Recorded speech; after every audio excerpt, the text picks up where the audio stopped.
Hello favorites, how are you doing? I hope you are doing well. My name is Gladys Yesa for those who don't know me.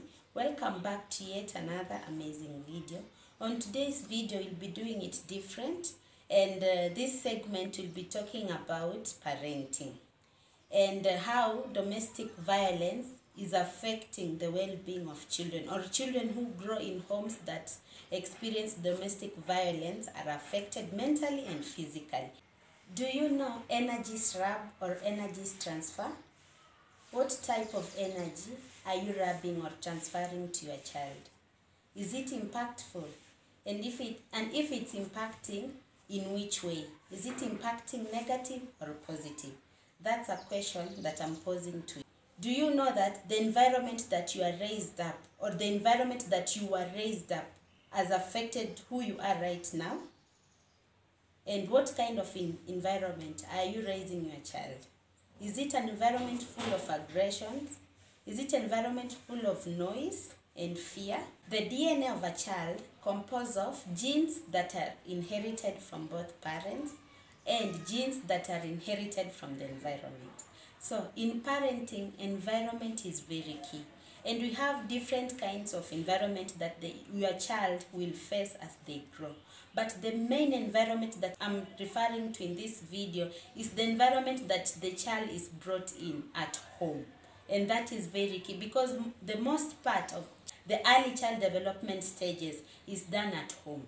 So make sure the home environment of your child is very conducive, so that it doesn't affect the well-being of this kid in future and even now.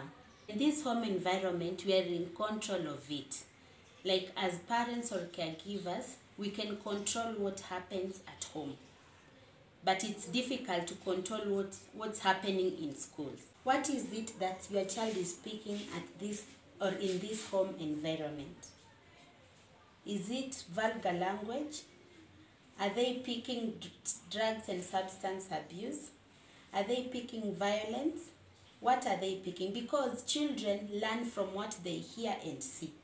You know, you cannot tell a child that stop fighting and they're seeing you as their parent fighting.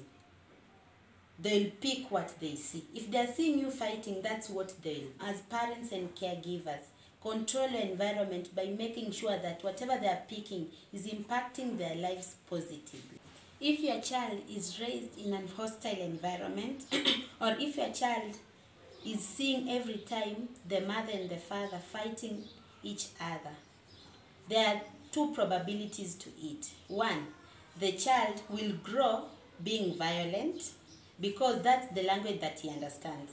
That child will know that the only way of solving dispute is through fighting, which is wrong.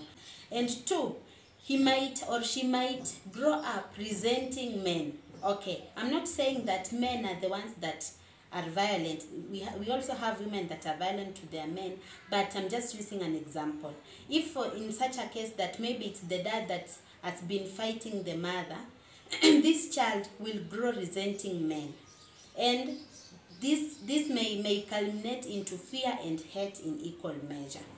As I wrap up, as caregivers and parents, let's not be reckless in front of our child.